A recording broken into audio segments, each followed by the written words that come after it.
श्री शिवाय नमस्तुभ्यम। हर हर महादेव। दोस्तों, पूज्य गुरु जी ने अभी अपनी कल की शिव महापुराण की कथा में शनिवार चैत्र अमावस्या के दिन किया जाने वाला एक हल्दी दीपक का एक ऐसा विशेष उपाय बताया है जो उन्होंने आज तक अपनी किसी भी कथा में नहीं बताया है।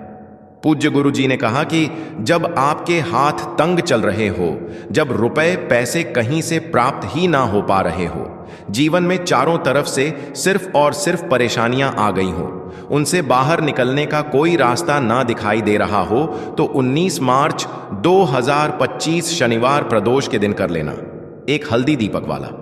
यह उपाय होगी, हर मनोकामना पूरी मिलेगी, सभी दोषों से मुक्ति, इतना धन आएगा कि संभाले नहीं संभलेगा। माता लक्ष्मी जी और महादेव जी के आशीर्वाद से पूरे साल धन बरसता रहेगा।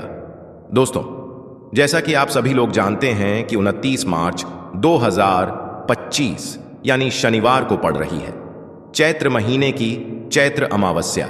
और दोस्तों, यह वह तिथि है जो चैत्र महीने में पड़ने वाली सबसे बड़ी और चैत्र महीने की अमावस्या है, क्योंकि यह शनिवार के दिन पड़ रही है। और हमारे हिंदू धर्म में इसका बहुत ही बड़ा और विशेष महत्व होता है। पूज्य गुरु जी ने कहा है कि अगर कभी भी मौका लग जाए और चैत्र महीने की चैत्र अमावस्या शनिवार को पड़ जाए, तो आप लोगों को सिर्फ और सिर्फ एक हल्दी दीपक वाला उपाय तो अवश्य ही करना चाहिए, क्योंकि इन दोनों तिथियों का संयोग बहुत ही कम आता है। तो दोस्तों, इस उपाय को आपको कैसे करना है, कब करना है, कहां पर करना है, और उपाय को करते समय आपको किन किन गलतियों को नहीं करना है और आपको किन किन बातों का ध्यान रखना है, ये सारी जानकारी हम आपको इस वीडियो में देंगे। तो चलिए भक्तों, उपायों को शुरू करते हैं। अगर आप भी चाहते हैं कि महादेव जी का आशीर्वाद आप पर सदैव बना रहे, तो वीडियो को लाइक करें, चैनल को सब्सक्राइब करें और कमेंट बॉक्स में हर हर महादेव जरूर लिखें। और अपने फायदे के लिए, गरीबी दूर करने के लिए इस वीडियो को पूरा देख कर जाना। यदि आज आपने वीडियो को बीच बीच में से देखा, काट काट कर देखा, तो जीवन में आपको कभी सफलता हासिल भी नहीं होगी। देखिए दोस्तों, यह 29 मार्च शनिवार चैत्र अमावस्या का दिन ये इतना खास होता है, इतना महत्वपूर्ण होता है। देखा गया है कभी कभी बड़े बड़े पूजा पाठ अनुष्ठान से जो मनोकामना पूर्ण नहीं होते, वह 29 मार्च शनिवार के दिन एक छोटे से उपाय करने से ही आपकी मनोकामना पूर्ण हो जाएगी। अब हम समझते हैं इस वाले उपाय को हमें करना किस समय है। इस एक हल्दी दीपक वाले उपाय को हमें चैत्र महीने के शनिवार चैत्र अमावस्या के दिन करना किस समय है। तो देखिए, इस उपाय को करने का जो समय है वह सुबह का समय है और शाम का समय भी है। अब देखिए, यहां पर हम मुख्य रूप से सुबह का समय नहीं बोलेंगे, क्योंकि 29 मार्च चैत्र अमावस्या का दिन है और इस दिन प्रदोष काल के समय का बहुत महत्व होता है। बाकी अगर सुबह के समय भी करेंगे तो भी अच्छा होगा, उसमें कोई भी दिक्कत वाली बात नहीं है। तो चलिए जानते हैं इस विशेष उपाय के बारे में। लेकिन उससे पहले एक प्रार्थना, अगर आप इस चैनल पर नए हैं तो आप इस वीडियो को लाइक करें, चैनल को सब्सक्राइब करें और कमेंट बॉक्स में आप अपनी राशि या अपना नाम जरूर डाल दें, क्योंकि हम राशि से जुड़ा भाग्य भी बताते हैं और भाग्य में चल रही परेशानियों को दूर करने के लिए वह आसान से आसान उपाय भी बताते हैं। इसी के साथ दोस्तों, गुरु जी ने कहा है कि जब भी चैत्र महीने की चैत्र अमावस्या पड़े, तो आप लोगों को सिर्फ और सिर्फ एक हल्दी दीपक वाला उपाय तो अवश्य करना चाहिए। यह उपाय इतना खास है कि अगर आपने सही मुहूर्त पर सही क्रिया अनुसार एक हल्दी दीपक वाला उपाय कर लिया, जो प्राचीन काल के समय का महा उपाय है, तो मान के चलिए दोस्तों, महादेव जी के आशीर्वाद से आपके जीवन का कितना ही बड़ा दुख हो, उससे आपको मुक्ति मिल जाएगी। आपकी कोई भी मनोकामना हो, मान लीजिए आप नौकरी की तैयारी कर रहे थे तो आपकी नौकरी लग जाएगी, आपका बंद पड़ा व्यापार चल पड़ेगा। और दोस्तों, आप जिस बीमारी से आप बहुत दिनों से परेशान थे, उस बीमारी से आपको मुक्ति मिल जाएगी। आपके जीवन में धन आना शुरू हो जाएगा, आपके जीवन में धन आने के नए नए रास्ते खुल जाएंगे। और मान के चलिए दोस्तों, फिर आपको किसी भी प्रकार की परेशानी का सामना नहीं करना पड़ेगा। इसीलिए दोस्तों, 29 मार्च शनिवार चैत्र अमावस्या के दिन आप लोगों को इस वाले उपाय को जरूर कर लेना है। भले ही आपने पूरे साल भर इस उपाय को ना किया हो, पर अगर आपने इस चैत्र महीने में पड़ने वाली चैत्र अमावस्या के दिन अगर इस वाले उपाय को कर लिया तो आपको इस उपाय को करने का वह फल मिलेगा जिसकी आपने कभी कल्पना भी नहीं करी होगी। इसीलिए आप लोग इस दीपक वाले उपाय को एक बार जरूर कर लेना, ताकि आप लोगों के हाथ से यह मौका ना जा सके और आपको इस उपाय को करने का फल मिल सके। दोस्तों, यह उपाय पंडित जी ने अपनी अभी की ही शिव महापुराण की कथा में बताया है, जो इस उपाय को आज हम आपको बहुत अच्छे से समझाने वाले हैं। इस वीडियो को देखने के बाद इस उपाय को समझने के लिए आपको कोई और वीडियो को देखने की जरूरत नहीं पड़ेगी। तो अब दोस्तों, जो अगली सबसे बड़ी और महत्वपूर्ण बात आती है वह यह आती है कि सुबह अगर हम उपाय को करेंगे तो हमें कितने बजे से लेकर कितने बजे तक के बीच में करना है, और शाम के समय प्रदोष काल में करेंगे तो हमें कितने बजे से लेकर कितने बजे के बीच में करना है। तो देखो, सुबह जितनी जल्दी हो सके आप उपाय को करने की कोशिश करना। बाकी अगर किसी कारणवश लेट भी हो जाओ, थोड़ी देर भी हो जाए, तो 10 या 11 बजे तक भी आप उपाय कर लेना, पर 12 बजे से ज्यादा देरी ना हो, ठीक है? इस बात का ध्यान रखना। उसके बाद में दोस्तों, अगर शाम के समय प्रदोष काल की बात करें, प्रदोष काल का जो समय होता है वह शाम के 6 बजे से शुरू हो जाता है। मतलब शाम के 6 बजे से लेकर 7 बजे के बीच का जो समय होता है, यह समय प्रदोष काल का समय होता है। तो आप इस उपाय को 7 या 8 बजे के बीच में भी कर सकते हो। मतलब शाम के 6 बजे से रात 8 बजे के बीच में आप कभी भी इस वाले उपाय को कर सकते हो, उसमें कोई भी दिक्कत वाली बात नहीं है। तो चलिए अब हम अपने सबसे पहले उपाय की बात कर लेते हैं। देखिए, चैत्र मास के दिनों में विशेषकर भगवान शिव और माता पार्वती और विष्णु भगवान का पूजन किया जाता है। अब साथ ही साथ शनिवार चैत्र अमावस्या का दिन भी पड़ गया है, तो ऐसा समझ लीजिए आपके जीवन में धन भी आएगा, सुख भी आएगा, धन बढ़ेगा भी, और साथ ही साथ आपके जीवन के सारे संकटों को भगवान शिव जी दूर कर देंगे। तो चलिए सबसे पहले बात कर लेते हैं सबसे पहले उपाय की, जो कि प्रदोष वाले दिन आपको विशेष करना है। और इस उपाय को करने से आपकी कोई भी ऐसी इच्छा, कोई भी विश जो अभी तक अधूरी है, पूरी नहीं हो रही है, तो आपकी बड़ी से बड़ी विश और मनोकामना भी पूरी हो जाती है जब आप शनिवार वाले दिन इस पहले उपाय को कर लेते हैं। तो देखिए, आप सभी जानते हैं कि श्री हरि विष्णु जो है उन्हें तुलसी दल सबसे प्रिय है। बिना तुलसी माता के श्री हरि विष्णु अधूरे हैं, और बिना तुलसी पत्तों के श्री हरि विष्णु का भोग अधूरा है। अब श्री हरि विष्णु को प्रसन्न करके आप अपनी किसी भी मनोकामना को पूरा कर सकते हैं, क्योंकि श्री हरि विष्णु प्रसन्न हो गए तो आपकी कोई भी विश और इच्छा, मनोकामना अधूरी नहीं रहेंगी। तो आपको तुलसी के 5 पत्ते लेने हैं। देखो, एकादशी के दिन तुलसी के पत्तों को नहीं तोड़ना है। अब यह 5 तुलसी के पत्ते जो आपने लिए हैं, यह 5 तुलसी के पत्ते आपको श्री हरि विष्णु को अर्पित करने हैं, अपने घर के मंदिर में ही, ठीक है? ऐसा आपको करना है। आपके घर में श्री हरि विष्णु की कोई मूर्ति है, प्रतिमा है, वहां पर यह 5 तुलसी के पत्ते आप रखें, और साथ ही साथ एक देसी घी का दीपक गोल बाती का आपको लगाना है, और ओम नमो भगवते वासुदेवाय नमः इस मंत्र का आपको 11 बार जप करना है। देखो मंत्र कौन सा है? ओम नमो भगवते वासुदेवाय नमः।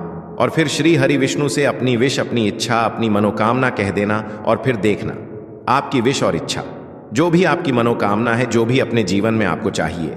अगर निर्धनता बहुत है, आप अपने घर से गरीबी को दूर करना चाहते हैं, या फिर धन आपका बढ़ता नहीं है, आप चाहते हैं कि आपका धन बढ़े, या फिर आपके घर में फिजूल खर्ची बहुत होती है, पैसा आपके पास नहीं रुकता है, आप चाहते हैं कि पैसा आपके पास रुके, या फिर घर में कोई व्यक्ति ऐसा है जो बहुत बीमार रहता है, या फिर किसी का विवाह नहीं हो पा रहा है, तो जो भी आपकी इच्छा है, जो भी आपके विश है, बस एक बार श्री हरि विष्णु से कह देना, क्योंकि शनिवार भी इस दिन है, साथ ही 7 साल का सबसे बड़ा दिन है। यह दिन इतना उत्तम है कि जो आप श्री हरि विष्णु से मांग लेंगे, जो उनसे कह देंगे, वह आपकी विश, आपकी मनोकामना को बहुत जल्दी पूरा कर देंगे। तो यह पहला उपाय है। चलिए बात करते हैं दूसरे उपाय की। प्रदोष वाले दिन जरूर करना चाहिए। तो देखिए, पहले ही आपको बता दिया कि श्री हरि विष्णु की पूजा और उनका भोग, श्री मतलब तुलसी मैया के बिना अधूरा है ना? और तुलसी मैया जो है वह श्री हरि विष्णु के बिना अधूरी है।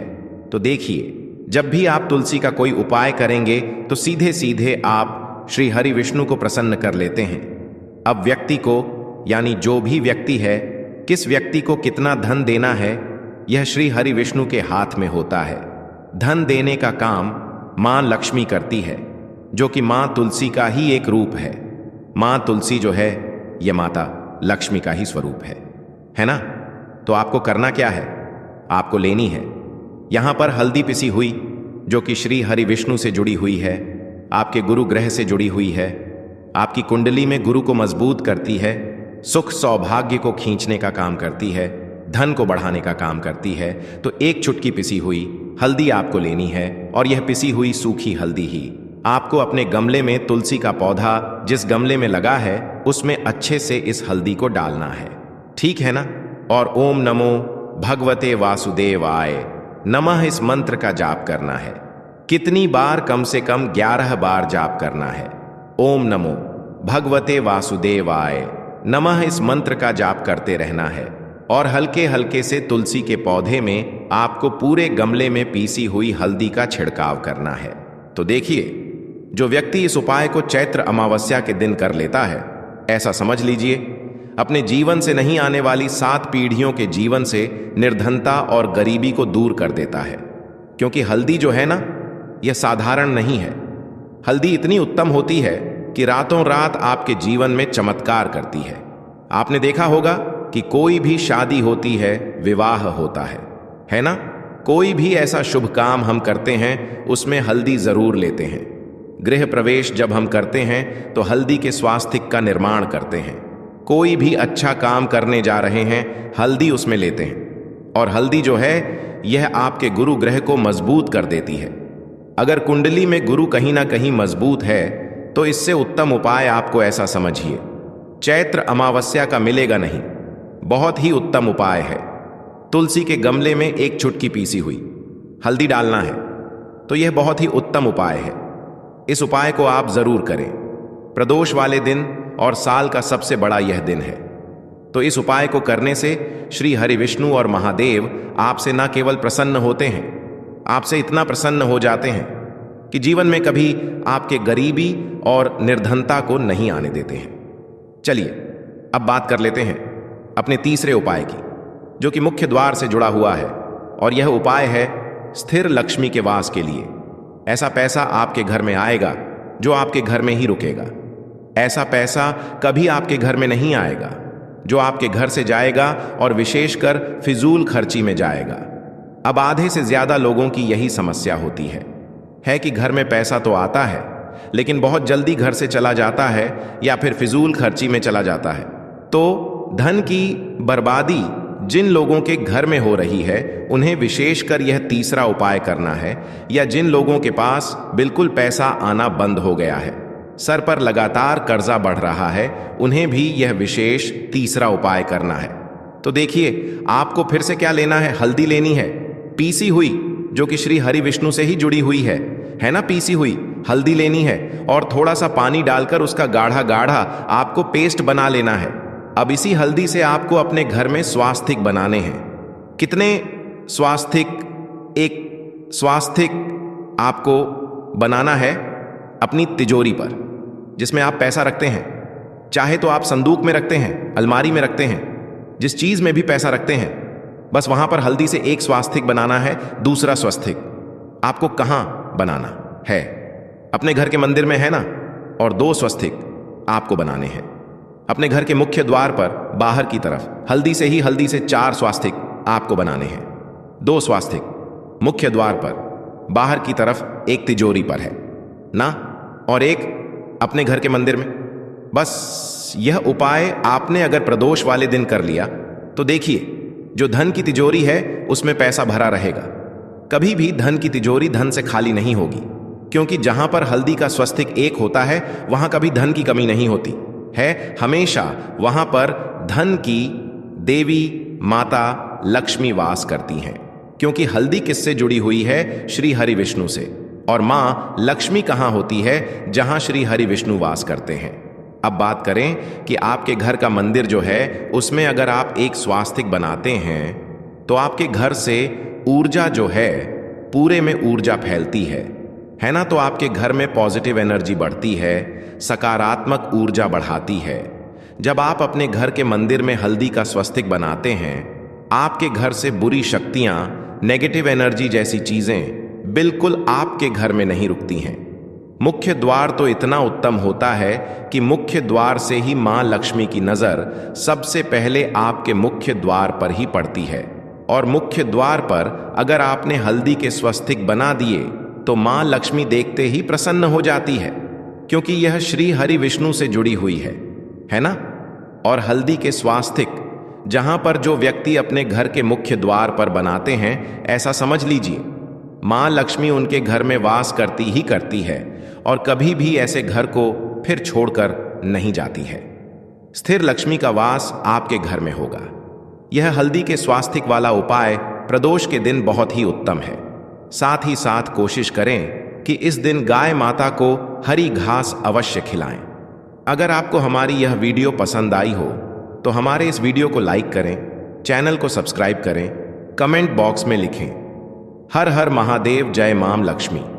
अब बात करते हैं तीसरे उपाय के बारे में। देखिए दोस्तों, इस उपाय के लिए आपको मात्र एक तांबे के पात्र के अंदर शुद्ध जल लेना है। इसी के साथ में आपको 11 चावल यानी कि अक्षत के दाने लेना है। देखें, चावल के दानों को लेते समय आपको ध्यान रखना है कि यह कहीं से भी टूटे हुए या फिर खंडित नहीं होने चाहिए। इसी के साथ में आपको थोड़ा सा पीला चंदन भी लेना है। अब देखो दोस्तों, सबसे पहले तो इन सभी सामग्रियों को लेकर के आपको पहुंच जाना है भगवान शिव के मंदिर में। देखिए दोस्तों, सबसे पहले तो आपके पास जो चावल के दाने हैं उनमें आपको ये पीला चंदन थोड़ा सा डाल देना है और उन चावल के दानों पर आपको थोड़ा सा जल डाल करके उन्हें गीला करना है, यानी कि उन चावल के दानों को आपको पीला कर लेना है। इसी प्रकार सबको इन चावल के दानों को तैयार करना है, यानी कि यह जो चावल के दाने हैं स्वर्ण के समान हो चुके हैं। और यह जो आपने चावल के दाने स्वर्ण के समान जो तैयार किए हैं, इन्हें आपको भगवान शिव के शिवलिंग पर समर्पित कर देने हैं, बृहस्पतिश्वर महादेव का मन से स्मरण करते हुए।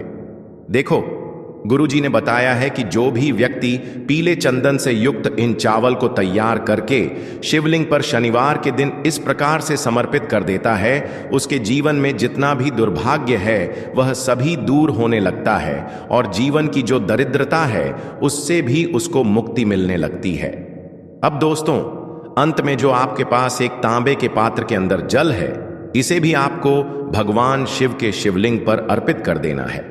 श्री शिवाय नमस्तुभ्यम इस मंत्र का जाप करते हुए और बृहस्पतेश्वर महादेव का मन में स्मरण करते हुए देखिए, यह सभी उपाय छोटे छोटे हैं, लेकिन इनका जो फायदे हैं वह बहुत ही अधिक मिलेंगे। आपके जितने भी कार्य हैं वह सभी सिद्ध होते चले जाएंगे।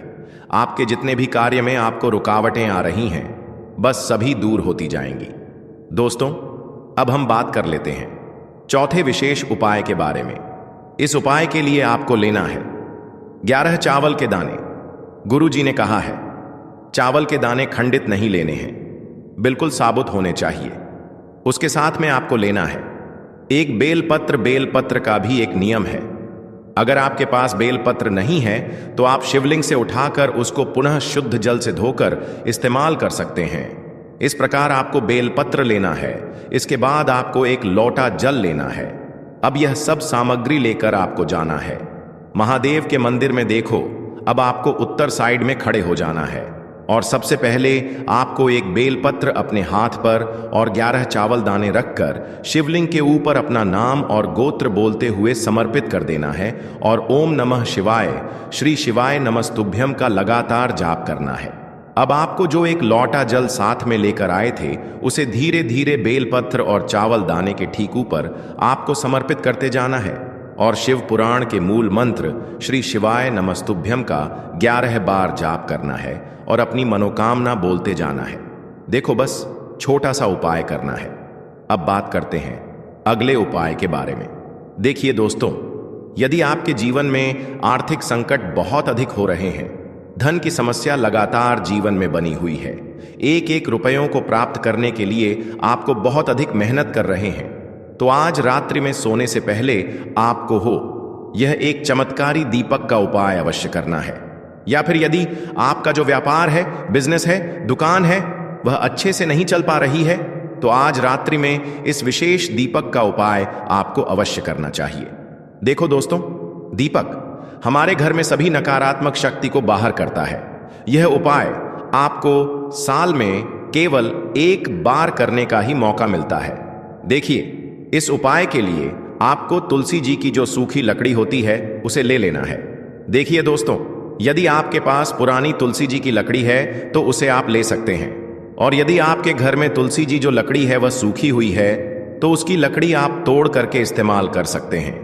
लेकिन आपको ध्यान रखना है कि सूर्यास्त से पहले पहले ही आपको यह जो तुलसी जी की लकड़ी है इससे अवश्य ही तोड़ लेना है। तो इस उपाय के लिए आपको सबसे पहले तो एक मिट्टी का दीपक लेना होगा। चाहे तो आटे का दीपक भी ले सके, क्योंकि आटे का दीपक सभी दीपक में सर्वोत्तम माना गया है। इस दीपक के अंदर आपको शुद्ध घी का प्रयोग करना होगा, और इससे दीपक के अंदर आपने जो तुलसी जी की लकड़ी ली है उसे भी रख देना है। लेकिन यह जो तुलसी जी की लकड़ी है इसमें आपको चारों तरफ अच्छे से घी लगा लेना है। देखिए, गुरु जी ने बताया है कि जो तुलसी जी की लकड़ी है यदि आप उपाय करते हैं और बहुत ही शीघ्रता से जल जाती है तो इसके लिए आपको एक कार्य करना है। आपको थोड़ी सी रुई ले लेनी है, और उस रुई को आपने जो तुलसी जी की लकड़ी ली है उस पर अच्छे से चारों तरफ लपेट देनी है। तुलसी जी की लकड़ी के ऊपर रुई लपेटने के बाद इसे आपको पूरा घी के अंदर डुबो लेना है। अब इसे आपको बाती के रूप में प्रयोग करना है। अब दोस्तों, इस दीपक को आपको प्रज्वलित कहाँ करना है? तो इस दीपक को आपको या तो भगवान विष्णु के सामने प्रज्वलित करना होगा, या फिर आपको भगवान श्री राम के सामने प्रज्वलित करना होगा, या फिर भगवान कृष्ण के सामने, यानी कि भगवान विष्णु के जो भी अवतार हैं उनके सामने आप यह दीपक प्रज्वलित कर सकते हैं। या फिर आप इस दीपक को माता तुलसी जी के सामने भी प्रज्वलित कर सकते हैं। पूज्य गुरु जी ने बताया है कि जो भी व्यक्ति इस प्रकार से तुलसी जी की डंडी से यह दीपदान कर देता है उसके जीवन में कभी भी धन की समस्या नहीं होती है। इसीलिए आपको यह पूरे साल में केवल एक बार ही मौका मिलता है। इस उपाय को करके देखना, आपकी सभी इच्छाएं जरूर पूर्ण होंगी। यह जो उपाय है रात्रि में सोने से पहले करना है। बात करते हैं, अब बताते हैं तुलसी के गमले में आपको वह कौन सी चीज डालनी है जिस उपाय को करने से आप अपने जीवन में महाधनी बन जाएंगे। इतना धन आपको मिलेगा कि कभी भी आपके धन में कमी नहीं आएगी, कभी भी आपका धन बर्बाद नहीं होगा। श्री शिवाय नमस्तुभ्यम। हर हर महादेव।